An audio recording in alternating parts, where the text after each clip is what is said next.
police headquarters, Captain Nelson. All right. Well, thank you, Doctor. Just file your report with Sergeant O'Brien. Well, there you are, Tommy. Nothing to it. Dr. Armstrong just reported that death was due to exposure. Yeah, don't try to kid an old hand at the game, Cap. That bird you found in National Park didn't die of exposure. Not in this balmy spring weather. That's just a stall. Tommy, if I didn't know you so well, if I hadn't walked beats on the east side with your father, I'd toss you out on your ear. You never saw the day you could do that, Captain. Us newspaper men come from hardy stock. Yeah, the kind of stock that makes good coppers. Why don't you go back to the game, Tommy? What? No matter how many headlines you have your name under, you'll always be just a cop at heart. Just a dumb, good-natured cop. Oh, yeah? Listen, Cap. Anytime I fall for that line, I'll join the Marines and go to China. If you had a nose for news, you'd be a newspaper man yourself. It's instinct, Cap, that keeps you in this business. Instinct. Yeah? Lady to see you, Captain. Oh, show her in. Now, I got a visitor coming in, Tommy. If you're a good boy, you can sit in here while I see what she wants. But understand, any more yapping out of you, and out you go. Okay, teacher. Come in. Oh. Captain Nelson, Yes? I wonder if you'd mind talking to me for a minute, Captain. Why, certainly not. Come in. Now, take this chair, please. Thank you. Now, what is it, Mrs. Gowan, Mrs. Martha Gowan. Perhaps I shouldn't have bothered you, Captain. I know how busy you police officers always are, but... Quite all right, Mrs. Gowan. If you'll just tell me... You see, I told the officer at the desk, and he just sort of smiled and didn't say anything, and Well, if you'll just tell me, Mrs. Gowan. Now, what's wrong? Is someone in your family missing? Well, not exactly, Captain. You see, it's my niece, Patricia. She's missing? No, Captain. It's her cat that's missing. Tommy. Mrs. Gowan, what were the circumstances surrounding the cat's disappearance? Well, Patricia was playing with the cat in the backyard when all of a sudden it bounded over the fence and into the yard next door. Running to the gate, my niece saw another little girl about her age snatch the cat into her arms and run into the house next door. And did you inquire about the cat? Yes, and they said that I must be mistaken, that there was no little girl living there, and that there was certainly no cat in their house. Perhaps your niece was mistaken. No, I'm sure of that, Captain. Patricia is exceedingly truthful. How long have these people lived next door to you? For more than 12 years. And, Captain... What were you about to say, Mrs. Gowan? Oh, there's something dreadful about that place, Captain. The Croxtons have lived in that house for 12 years, and never once have I seen them, except going in and out. Why, that house hasn't seen the light of day since the day they moved into it. Why is that? Because the shades haven't been up in 12 years. Just what does this Mr. Croxton do, Mrs. Gowan? I can't tell you that, Captain. He leaves home with his sister every morning at 8:30, and I hardly ever see them return. Do they keep any servants? Yes, an old man. A horrible-looking old man. I've threatened to move several times, but then, after all, why should I? They never make any noise. It's just the deathly silence. Well, Mrs. Gowan, I'm afraid you've allowed yourself to become overwrought about the kitten. It'll probably come home. And if it doesn't... Yes? Well, I'll just stroll around and ask the Croxtons about it myself.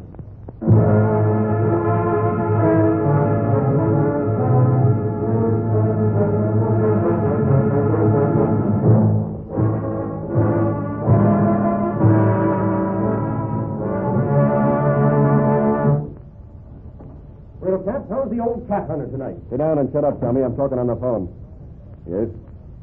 And what time is this? I see.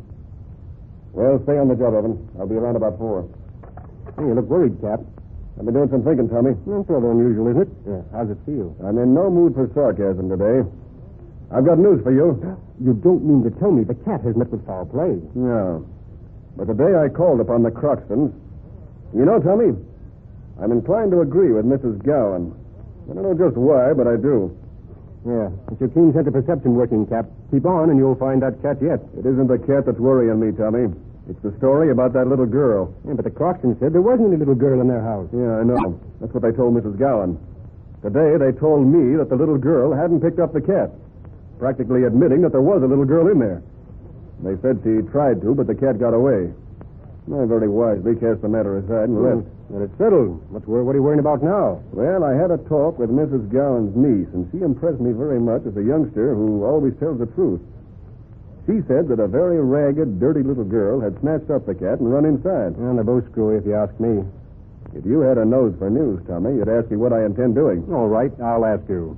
What do you intend to do about this matter, Captain Nelson? I intend to get into that house this afternoon and find out what's going on behind those shades. And, Tommy, if you're a good actor, you can go with me.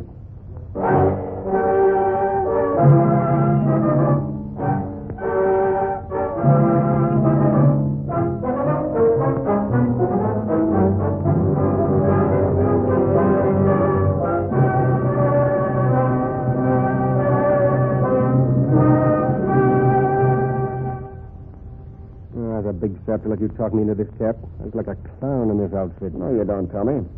You look like an employee of a municipal water company, and you better act the part. This Dr. Croxton is a smart man. Well, it's all a lot of hooey, if you ask me. What are you stopping here for? One of the boys from the office was to meet me here. Oh, here he is.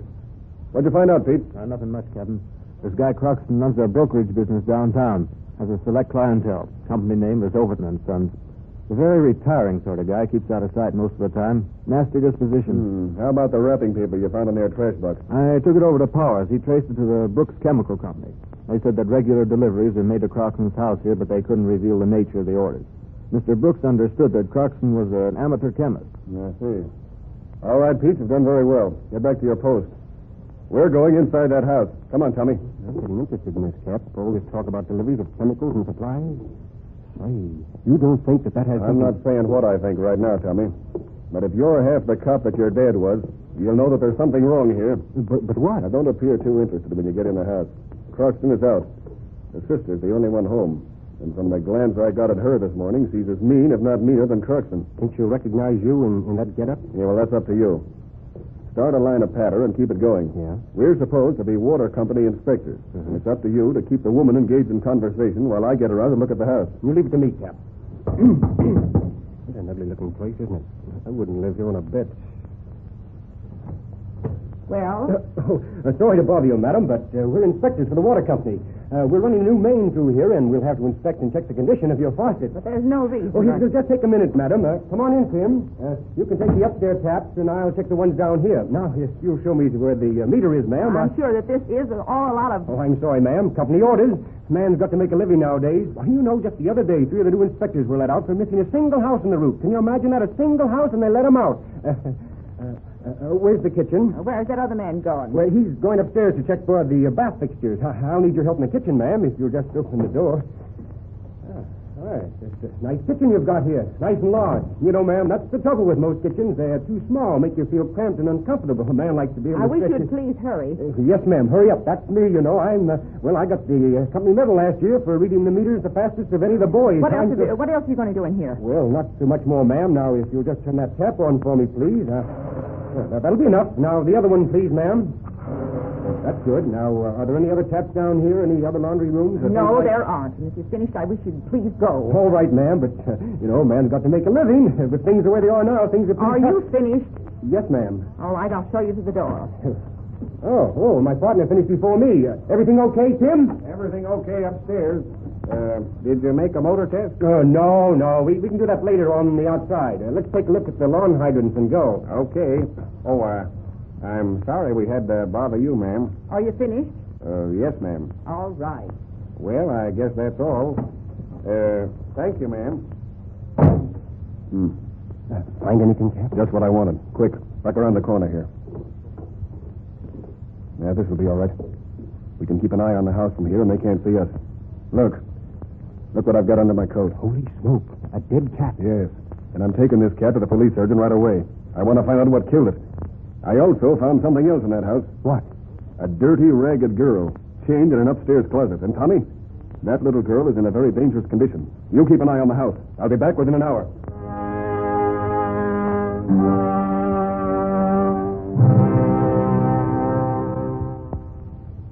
What did you find out, Cap? All I need to know. Come on. Where are we going? I had a search warrant issued.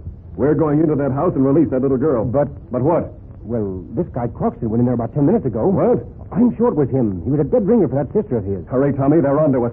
The sister probably called for Croxton to come right home.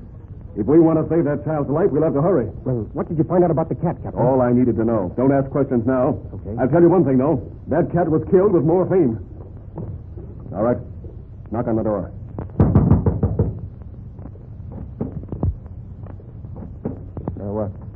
What do you want? I'm Captain Nelson from the local precinct.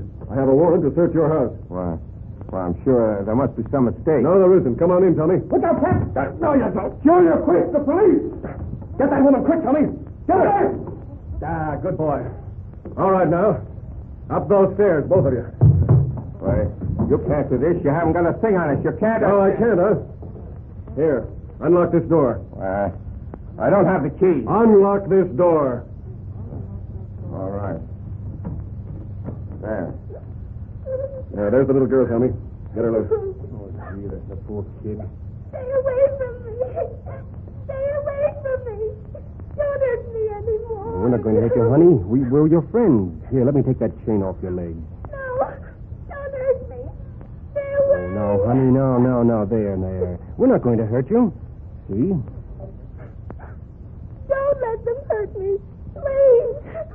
Please don't let them stick me again. Please don't. Stick you? What do you mean, honey? Oh, here, don't cry. I'll tell you what she means. This dirty skunk has been manufacturing drugs in this house for years. This little girl was the daughter of one of his victims. And for more than a year, he's been keeping her chained in this closet, giving her morphine shots to keep her quiet. That's a lie. You get her! You dirty rat. Killing was too good for you.